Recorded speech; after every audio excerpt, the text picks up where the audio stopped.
Welcome to Military Faith and Spiritual Resilience. This is Elizabeth Fulgaro. With me today is Alexandra Siliezar, sister of former U.S. Marine Abraham Siliezar. Thank you for being with us. It's great to be back. So, we've been talking about your brother and what an amazing man he was. One who didn't complain, was filled with love, calling you his sister, loving on his niece, being as connected as he could in so many different ways, but really having it hard ever since he was injured by a transient. So you had been sharing how one evening there was, you were on the phone or you tried to reach him, and later you found out the phone was off the hook. And he hadn't been feeling well that night, and you were worried. Can we start there and have you share what happened next? Yes. That night, I called as much as I could, and the phone was busy, and I knew it was off the hook. It must have been close to 11:30-ish p.m., and I said, okay, just go to sleep, and I left it in God's hand, but I sent an email to his social worker because I thought, for any reason, even though it was a Sunday night, if by any chance the social worker would get into his email first thing in the morning, that he would see this ASAP before I could call him at whatever time he actually arrived at work.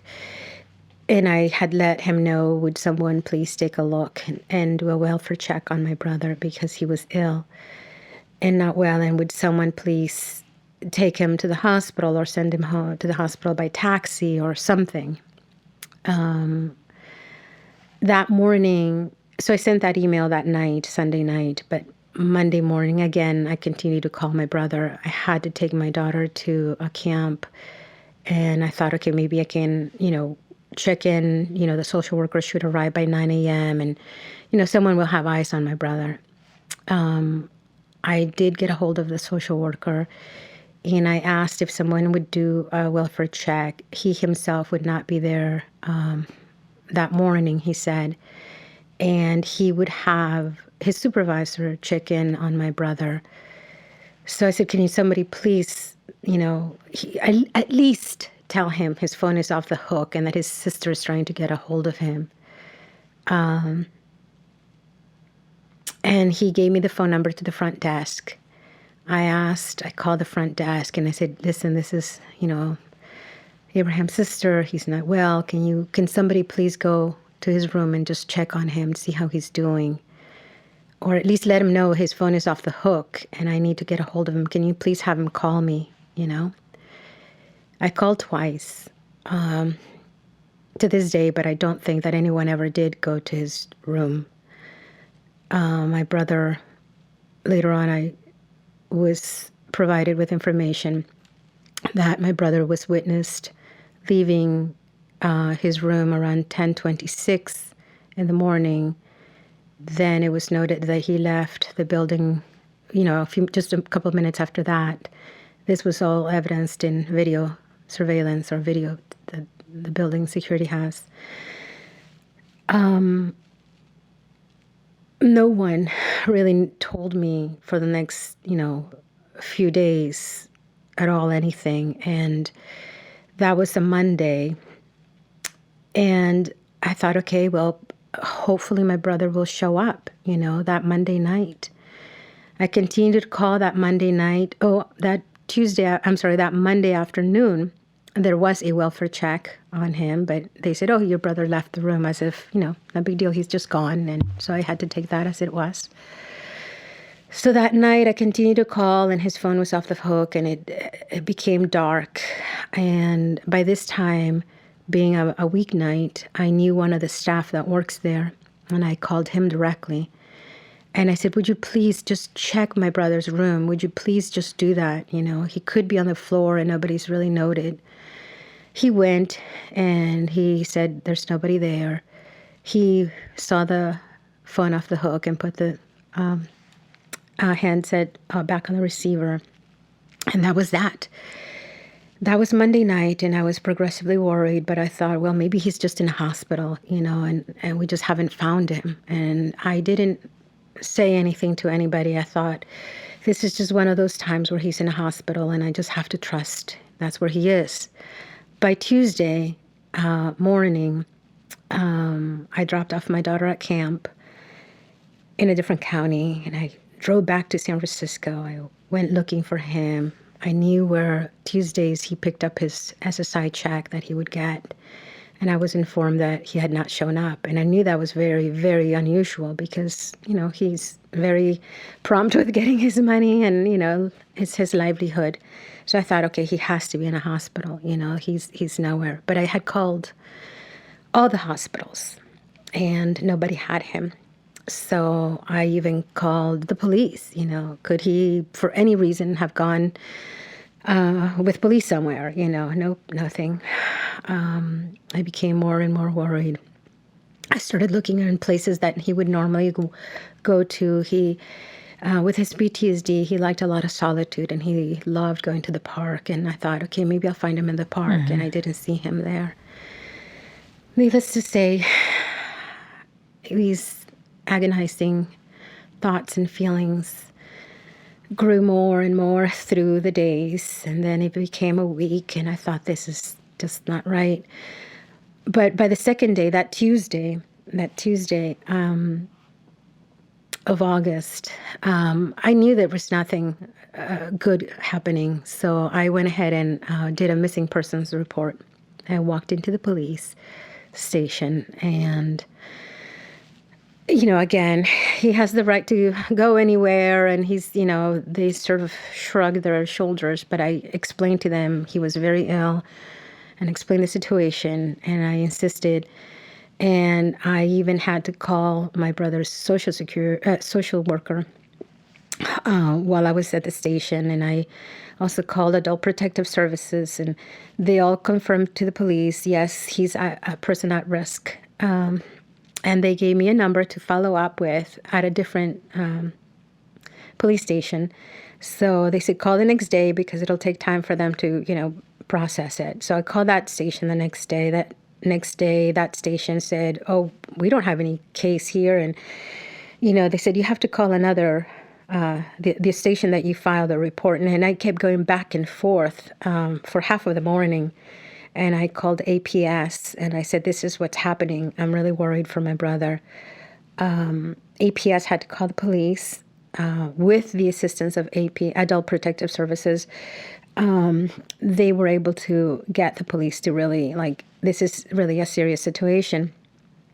And then somewhere along the line, I found the missing person's phone number for San Francisco. They have a special unit for that, for people at risk. And so I called, but it took, I think from the time that he went missing, which was a Monday, August 10th, to the time that I actually connected with someone, could have been either Thursday or so of that week. And by the time they really took in my information, it had been a few days, several days. Now, people just think people are just going to show up.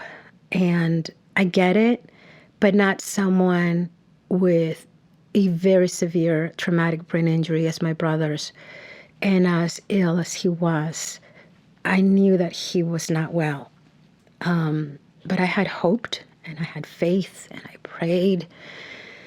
And I thought, the police themselves said, well, you reported him missing, some time ago. And I said, and he was, I found him in a hospital, and the hospital had not disclosed to me that he was there. This is a previous time. At a previous time. Mm-hmm. So, yes, I'm hoping that he's at a hospital. But, I started making missing person flyers. And that was hard, but I knew that this was different. This was not just him being missing in a hospital. I felt something different. And I started posting on social media, and a couple of girlfriends reached out, and they offered their support. And God just knew the right women to send to me. And they came, and were there 1,000% for me. And, trying to get media attention is tough as well. So we were very blessed. Someone from a local newspaper in San Francisco heard of the story, and she published it. And then I reached out to another reporter through my cousin, who had himself a nice little piece in the newspaper for his sidekick shows that he does. And this nice young lady heard of the story, and she published it. And also the local news station published or aired our story that we were looking for my brother. And I thought, sure enough, we have ears now. We're gonna get my brother. We're gonna find him. Someone's gonna answer. Time went on. It didn't happen. I kept in contact with the police. I was cautious not to overwhelm them. I know they have only like 2 people doing this work in a very busy big city. But I wanted to let them know, hey, this is serious. This is not someone who just took a trip, And he would have had no money. I mean, he had no money, so there's no way he would be somewhere. The hope was that he probably had a seizure and forgot who he was and could be somewhere in the streets of San Francisco. People said maybe a Good Samaritan has him, and I knew that how gravely ill he was, that a Good Samaritan would take him to the hospital. And then other people would say, well, maybe he's just with some people. And as I looked for him, people would say, oh, I saw him at this corner. He's in this tent with this other person, or he's this. And I would go. Just, I knew it never sounded like something he would do, but I would go nonetheless, because why not? And I learned, of course, it was never him. People thought that he would be that person or that person. And the more that the media had the news out, I would get calls from strangers saying, I saw him and he was belligerent on the stage. It was never him. But you always hope that, hey, I'll take that belligerent person. If that's him, I'll take him, but it was never him. I provided my own my own DNA, I should say. I provided my DNA just in case. Probably a month into him being missing. Do you want to talk a little bit about the fact that this happened, I think, August of 2020, in the middle of COVID? Yes. And the pandemic? How did that complicate things? Oh, extremely. I mean, that was one of the reasons I couldn't come into his building. I imagine that people are going to think, well, why didn't you just go to knock on his door? I was not allowed to go into the building. I was not allowed to go see him. If I had seen him, it would be outside. And actually had seen him a week before to drop off some groceries and toiletries. And I had to meet him out on the sidewalk, So, yeah, it was not easy. And as well, we were in the beginning of protocols being placed everywhere where people were told, even if you have COVID, stay home unless you can't breathe. So I thought, well, when I had talked to him that night, August 9th, and I had asked him, do you have a fever? Do you have this? Do you have that? The only thing I had forgotten to ask him is, were you breathing? How's breathing happening for you, But I have a feeling that at the hospital, there were big signs, big poster boards saying, if you have these symptoms, go home and call your doctor and, see what they say. So that symptom list said, are you coughing? And do you have a fever? Are you vomiting? Do you feel dizzy? Do you have diarrhea? It had all these different symptoms. And they would ask people to read that list. And if you had that, it would say, go call your home doctor, your physician. So I don't know if my brother made it to the hospital, looked at that sign, was told to read it, probably said yes to most of those, and was told to go home and call the doctor. Because they thought maybe he had COVID-19. Could be. Yeah, it's a possibility. So you're looking for him. How are you juggling life? I worked. How are you doing life? Yes, I worked as a single mom full time until I couldn't work anymore because I could not go to work and be posting posters throughout San Francisco. And let me tell you one thing. I see a lot of missing pet signs, the same pet signs. I don't know why and how they stay. But I put a missing human being and they would be torn down overnight. I printed about 2,000 flyers throughout San Francisco. They were always ripped away. They only have 2 officers investigating missing persons in San Francisco. And apparently it's a very big problem, especially in a big city like San Francisco. I would have never known. But they have a very active and full caseload. They're beautiful. I have nothing more than respect for those 2 officers, especially, the person who was assigned to my case, lovely human being. But perhaps they just don't have enough manpower to do what they need to do. I asked for those dogs that follow scents. I was told, no, we don't have that. I was told about Nixle, if you know about Nixle. I don't. What is that? It's a little app that you put in. I think you dial 877. I might be incorrect, so please forgive me. But you dial a number. You text it. You text to that number, and you just text your zip code, and it goes to this database. And so from now on, whenever you have a crisis in that area, whether it's a fire, a power outage, a missing person, everyone in that area gets notified. Hey, there's a missing person in this area. There's a fire. Don't go to that area. Or there's a power outage. But it's an emergency number. I asked the officers, can we do a Nixle report? Because that would just go to everyone on their cell phone. This person meets this description, is missing. Mm-hmm. If everyone had that, the moment it went missing, if I have that person next to me, I would say, I have that person. Mm-hmm. It's right here. He's right here. They said they did not know how to do that. I couldn't believe that a big city like San Francisco didn't have the ability to disseminate information about a missing person. I walked. So you asked me, how do I do life? I stopped working. This became my job.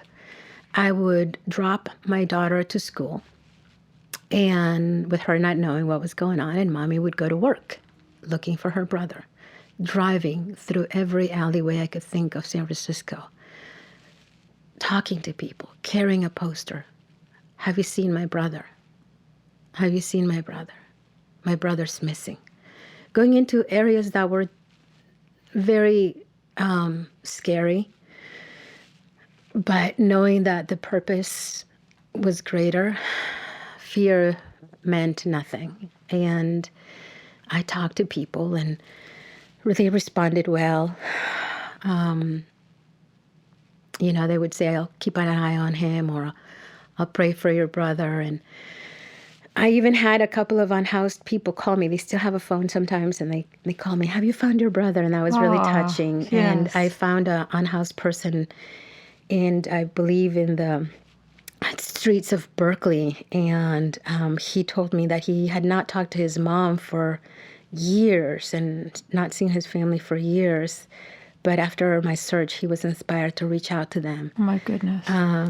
And I was blessed incredibly by speaking to other missing people.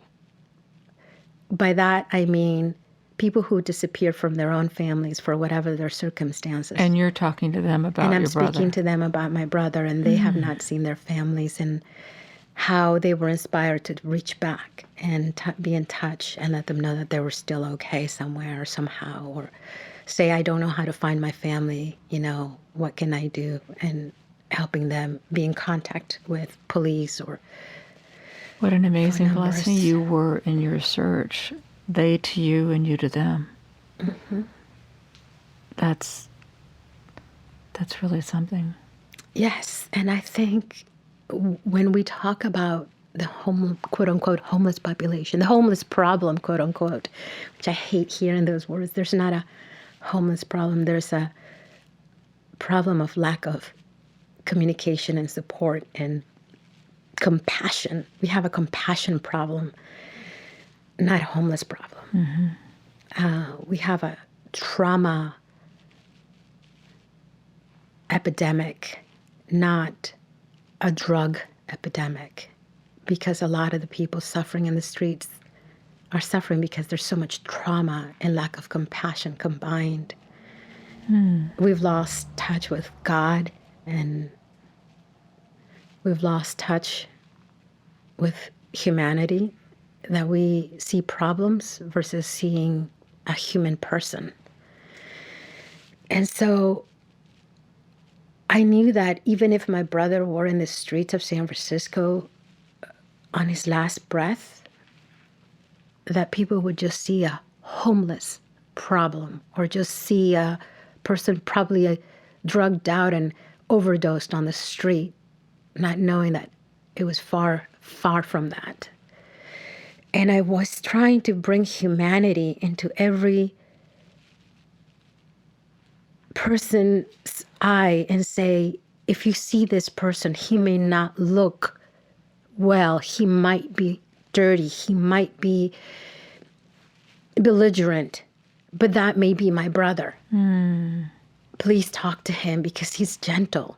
Please reach out to him because he needs help.